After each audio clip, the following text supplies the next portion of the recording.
I'm Edwina Neely, and I'm a child specialist, basically for over 40 years. I've worked with children as a speech pathologist for 10 years, and then the rest of the time as an elementary school teacher and college teacher.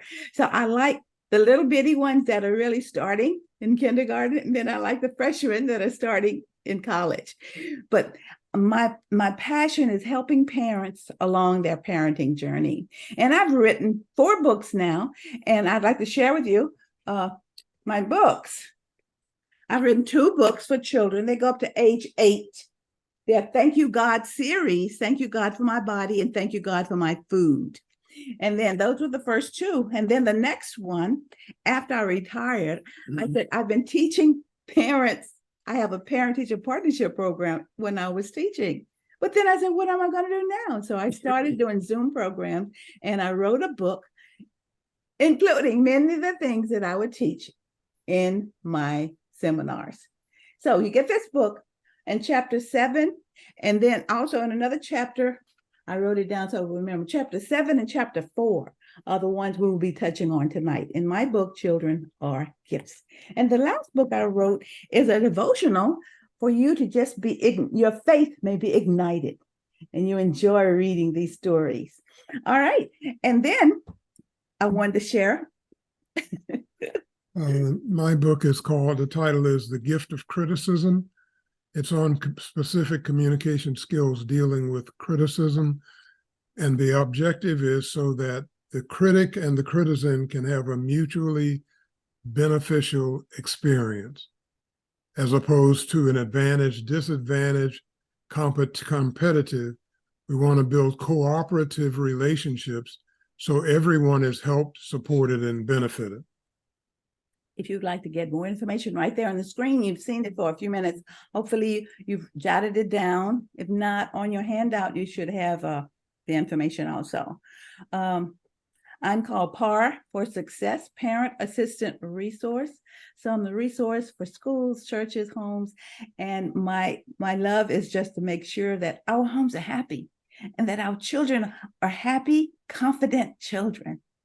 And Bill's my business is called Getting Along Better, because I'm convinced that we can live in harmony. We just have to learn some new skills. Okay, so we have a lot to share this evening, and we will go on now. How can we support our children at home? How to support my child at home? That's what we're going to be really keying in on. Now, I know we have modes of learning up there, and we will cover that, but we don't have time to cover every specific part of modes of learning. So what I've done on your handout, you will see all of that. So you don't have to panic and say, I got to try to write down all of these things you'll see on the slide, because it will be in your handout. The part on learning styles or modes of learning, they're interchangeable. So we want to look at how can I support my child? Use words that heal. Understand how your child learns, and that's where learning styles comes in. Study your child's temperament. What's their personality? And enjoy the difference. I said that because I had 4 children, and every one was different. So I said, enjoy the difference. Become aware of your child's challenges.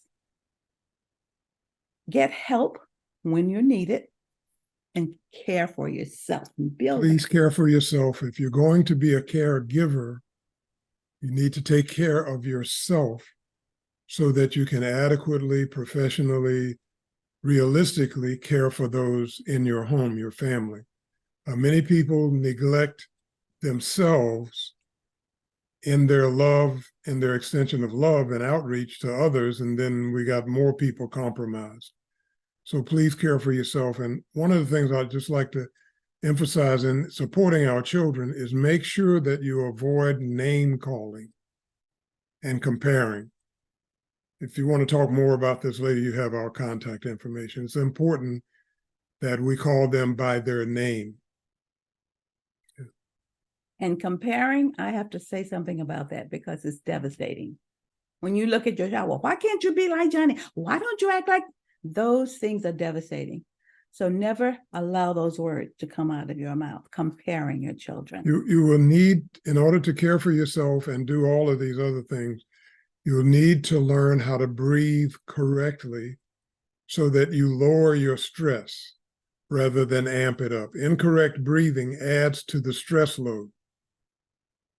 That may be something you want to check with me. Listen to Bill. Okay. Bill is a relationship consultant, and you can get him anytime. Just call him up. All right. Okay. So we're going to start off with that first top one. Use words that heal. Now, I like to read because I'm a visual learner, I like to read what I write down. So I said, we want to start with this part, words that heal, because remember, the words that come out of our mouth are recorded in our children's brain. And it can't be brought back, no matter how sorry you are, how sorry. Oh, I'm sorry, I shouldn't have said that. I didn't mean that, honey. You can't erase it. It's out there. And see, being sorry is a sorry word. You can't do anything about it. And that's why Bill was talking about breathing. When you get upset, breathe. Don't scream at your child. If your child, words. If you're having some issues and you're thinking of blasting them, rethink it before you do that. Seek other options. We can talk about different options you can employ to keep from blasting. You know what I mean by blasting? That's recorded. Calling them names. That's recorded. So our children need to hear words that heal. Even if we understand the learning styles and their personalities, if we aren't using words that heal, we're still going to have problems with supporting them at home. So that's why we want to start with this foundation and then move into the learning styles. All right, so words. Now look at that first word. We don't realize how many times during the day we say that word. It starts in the morning. Don't make me late. Don't you forget to eat your song. Don't forget your, don't. All right. Even to ourselves. Oh, I don't want to do so-and-so today. Oh, I don't want to be late. That don't, it's amazing. Think about it. How many times you say don't. Negatives only get reinforced. That's the reason a best practice in communication skills is positive language. Mm-hmm. There's more to be said about that. But just for the illustration, I'm going to give you a direction here. Don't think of the Washington Monument. What did you just think of? Did anybody think of the monument? Did you see an image of it? Yes. Yes, because your unconscious mind either has difficulty processing or cannot process negatives. So don't look at me like that. You're only reinforcing what you say you don't want. So that requires learning new skills and a new approach to the relationship. Don't make me late. Well, what do they hear? Make me late. Is everybody comprehending that? That's something you can do to help support your child, is speak intentionally in a positive way. The word try is a term of non-commitment. Would everybody try to raise your right hand right now? Just try to raise your right hand. Can I see? Did you raise your right hand? Try. Did it go up? I can't tell by the screen. Try is a term of non-commitment. Your brain knows you don't mean it. That's the reason we generally fall short on what we, quote, tried to do. You tell your sibling, your child, try to be nice to your brother or your sister or your cousin. And they come back, what happened? I tried. Doesn't work. You have to tell them what to do in specifics. And the thing is, don't be nice. Don't be mean to your child. Either one, it doesn't work. You have to say what you want them to be. Language is critically important to get the desired outcomes. And a little secret for the parents, you may have to change first in order to lead the change with your children.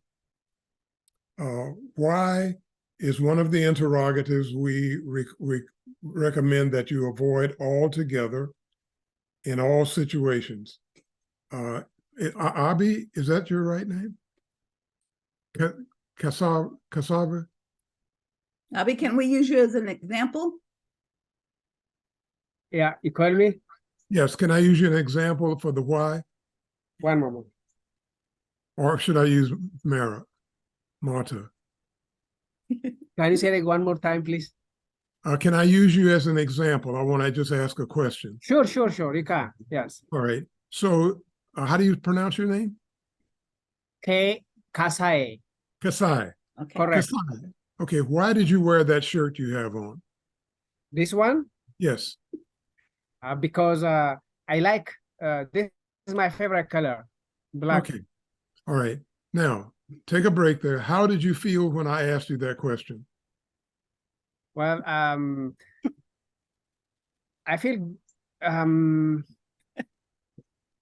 course, I feel. You feel what? Well, Marta, how did you feel? I was talking to Kasavi. How did you feel? I asked him the question. Why did you wear that shirt?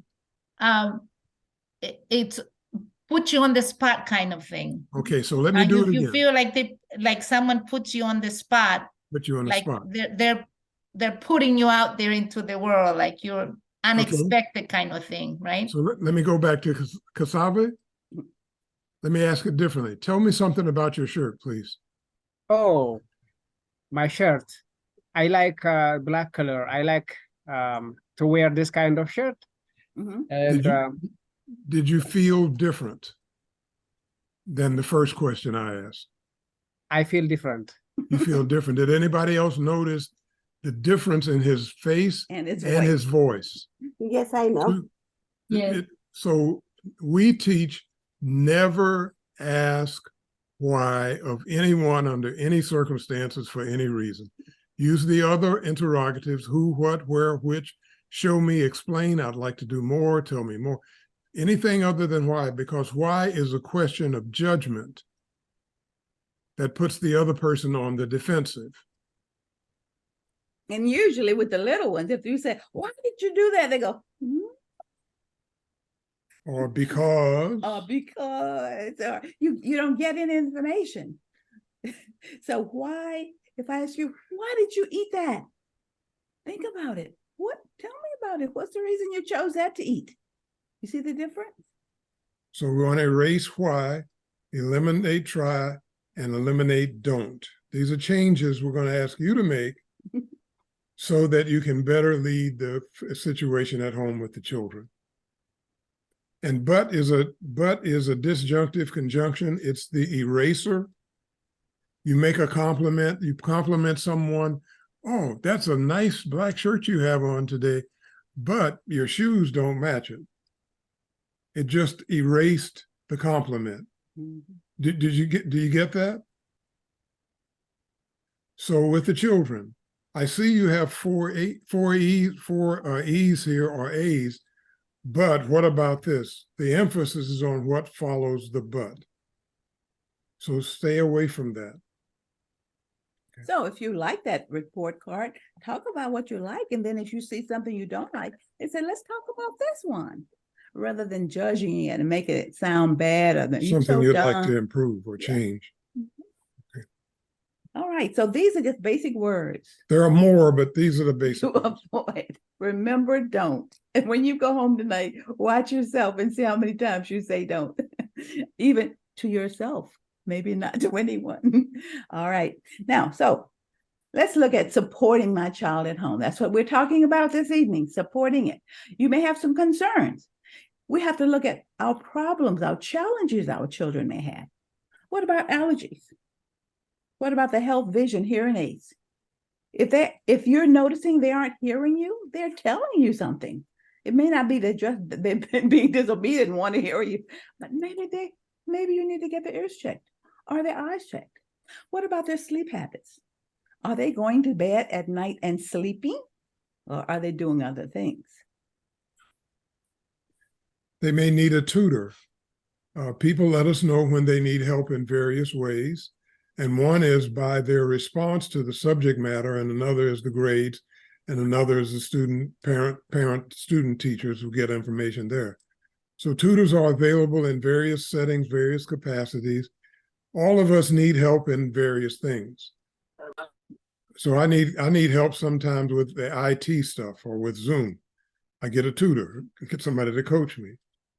What emotional issues are there? Bullying is a major issue today. I can help teach students and their parents and some in the school about how to disarm bullies so that children children have a variety of options if and when they are bullied. Mm-hmm. Are they getting enough water? Are we all drinking enough water? They talk about lack of sleep and dehydration as two of the major challenges facing students today. How are we doing? You getting your water in the morning, parents? Because remember, we have to care for ourselves as well. Okay. Let's schedule, let's schedule. And I can bring this in because we're going to be talking about learning styles tonight, how children learn. Some children may need to write out what their schedule is. They may need to see it. Another, maybe they record it on the phone, touch a button in the morning. Okay, what am I supposed to do? That auditory child. See, so think about what are we telling them? Let them know what our expectations are and follow through on their expectations. Because their daily schedule says this and they're doing something else, then you can say, let's look at our schedule. How are we doing today? Without fussing and fighting about it. We put relationships here because many times adults, parents, teachers will focus on behavior and almost to the neglect of the relationship. So what we'd like to emphasize is on enhancing the relationships, and then the behavior is likely to correct or at least be better managed. So we want to value the relationship I have with my child, and make sure that you avoid name calling, belittling, comparing, put downs, because those negatively affect the person's self-esteem, which affects the relationships. Are you with us when we say name calling? It's when you're so stupid. You're always doing something wrong. You're dumb. You can't do anything right. These are name calling. Another thing is the sigh. You know, the child does something, brings a report card, brings a note from the teacher, and the parents go, yeah, again. You just sent a message. So we need a variety of responses to some of the things that we might be disappointed by. And you always, remember, throw that one out. You're always doing this. How many times did I tell you today to do this? Or you never. Or you never. Yeah, those things, throw them out. Those things negatively impact the relationship. Now, see, so all of these things go together to help us with the learning style. 6:30. Okay, so let's think about it. You chose to come tonight because there was something on your mind that you wanted answered. So we're asking you now, what is the challenge? Maybe there's a homework challenge. Is it too hard? Are they not focused? Are they not interested? Are distracted by video games? Environment not conducive to study. I had to put that in there because sometimes we have to think about, you go over there and do your homework, and the TV's blasting and the dog barking and the baby's crying.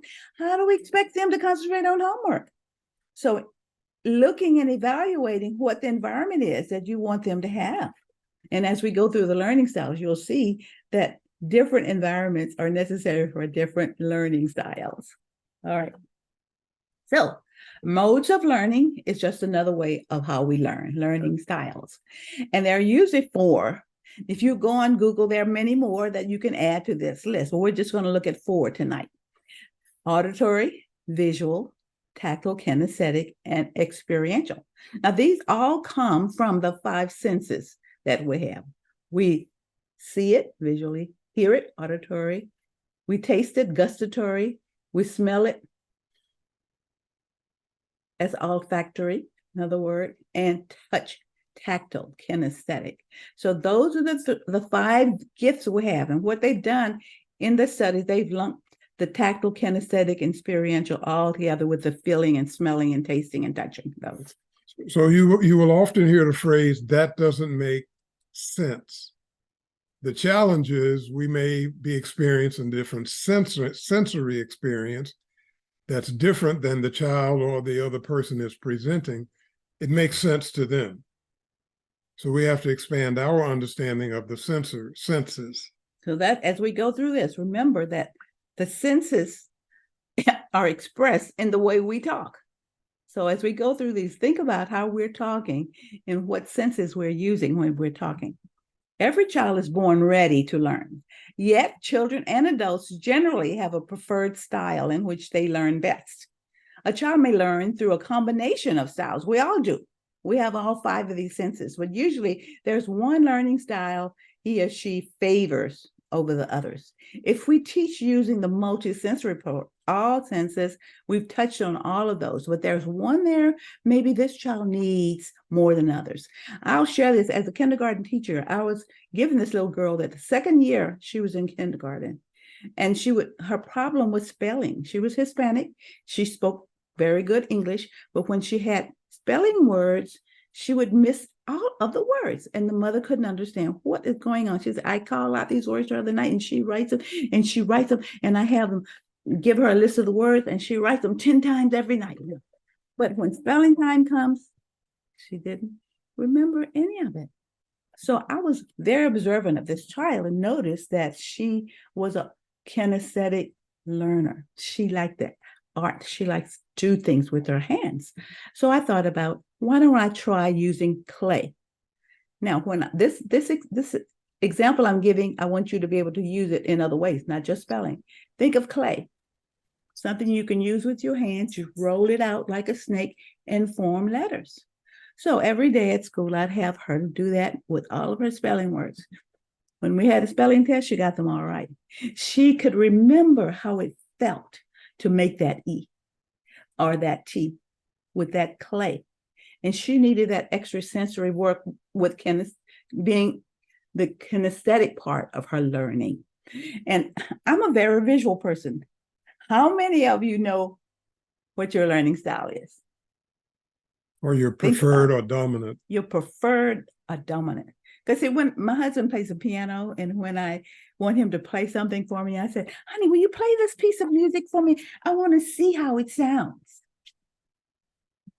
Now, so you get the multi senses. It's not that it doesn't make sense. It makes sense in this way. To me, I see music. My husband is very auditory. He can listen to talk shows. I can't. It just, no, I want to see it. And this is what we have to understand with each child is different. Some need to see those words 10 times written, and others may need to jump rope and spell the words while they're practicing them. They need to move. And I'd like to say that you may have to put an initial investment of time and energy and patience up front. When the child learns how they learn and you support them, then that sacrifice of time and energy drops way down because you've built a good foundation for them. And they learn and understand and appreciate themselves. Oh, not instead of saying, oh, why can't I be Susie? She's always doing something. That's you're not Susie. So help them know that what Susie learns this way, and you learn this way. So the style in which we see, hear, feel, or perceive things best, and the way we process or use what we have seen, heard, or feel. That's what that learning style is all about. So you have the visual, saw. Tactile, see what I made? Experiential, this is what I did today. Auditory, this is what I heard. Okay. Be mindful of the tendency to mix the modes. If someone says, I just don't see it, your response needs to be in the visual camp rather than, well, let me tell you again, because tell is auditory. Yeah, do you see that? Say that again, Bill, because that one, it takes a while to get through. If someone says, I don't see it that way, they're telling you that I'm visual. If your response is, let me tell you one more time, that response is auditory, and you're crisscrossing in the night, not connecting, because one is visual, the other is auditory. So we need to change the verbs, nouns, and adjectives that we use to match the other person's learning style. So, Bill, if I don't see it, what do you say then? So if you don't see it, I'm going to say something like this. How about if we look at it from this angle? Or let me shine some light on it. How does that look? See, using all the visual words. Got it? You got it? This is powerful because we're going to go more into that. Or now. draw a picture. You know, This is it. Okay, so auditory learner, they're going to tell you about what they're going to say. Guess what I heard? Prefers hearing, right? He may say some of these things. doesn't sound right. Or say it again. I need to hear it. Can I listen to it? Now, if they say it again, and you say, don't you see that? That's out of the sense area. Remember, he's saying, say it. He wants to hear it again. So when you hear that and you get frustrated, you want to breathe calmly, not with a sigh, and search for another verb, noun, or adjective that match the sensory response. How we doing? Is this making sense? Can you see it? Can you hear it? Do you feel it? Is this helping? Somebody give us an indication. Have questions? If you wish to say anything or participate, or if you want to answer, you can unmute your mics. Because we'd like to respond to where you are in the time we have left here. 10, we have 20 minutes. 20 minutes. Okay, No? let's Okay. move on then to the next. This was looking at the auditory learner. The visual learner is going to be what? Guess what I saw? Prefer seeing things. I want to see it. So that question is like, that's not clear to me. That's seeing things. Can I look at it? Let me see it. I can't picture that. All of those are visual cues that they're giving you. So you might respond by saying, let me show you this. How does this look? Do you see it any clearer? Is it sharp? Is it fuzzy? Those are synonyms in the area, in the realm of visual.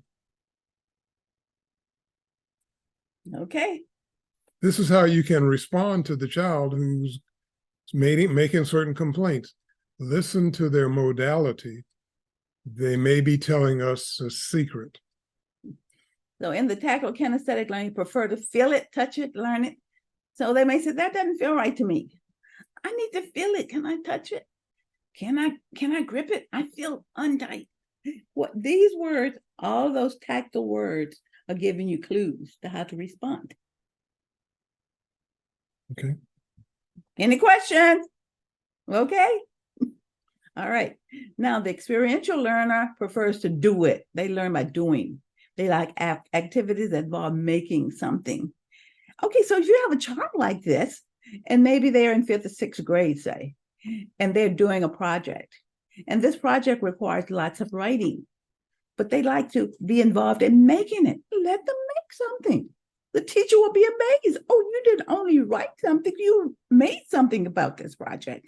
They can even get a higher score. Want to have a project, something to show what happened, be able to express. And you have a child who talks all the time and expresses themselves well, they're usually experiential learners. Now, so the question is, as a parent, how can I help? So as a teacher, what I wanted to do was just share a few specific things, but our time just goes by so fast. So what I'm going to do is read these quickly, but in your handout, you have them. So you can go back and say, okay, I think my child is auditory. So if you think it's auditory and you notice you've been listening to the words they use when they're talking to you, so you can experiment using some of these things. Auditory recording. Maybe if they need to learn studying a science project, have them read the chapter out loud and record it. We all have phones now. Just record it and let them listen to it. That would help that auditory person. let them read out loud. You sometimes say, be quiet, I don't want to hear you read. That's good for them. Let them read out loud, whatever that needs, or repeat what is said. That helps with retention, saying things over and over. That helps with that auditory child. You may get tired of saying it, but that helps.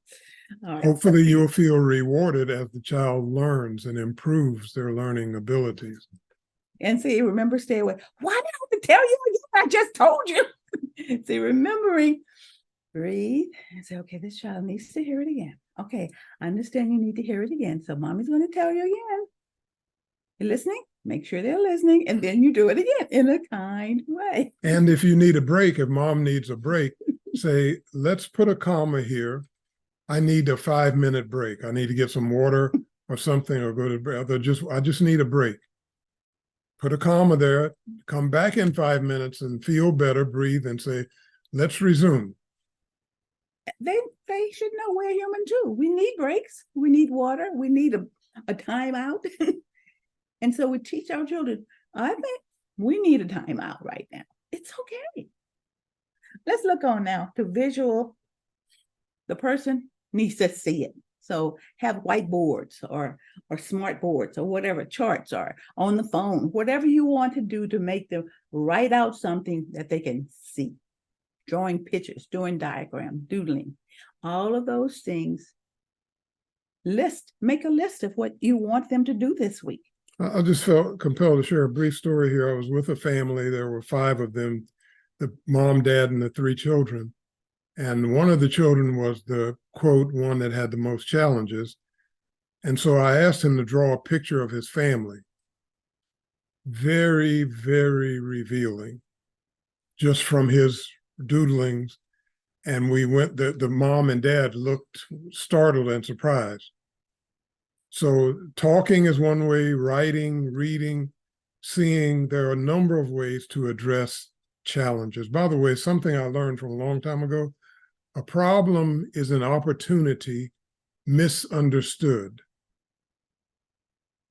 A problem is an opportunity misunderstood. It's the way we address it and look at it. Okay. Think about your next problem and look at it as an opportunity. All right. Kinesthetic, for acting it out.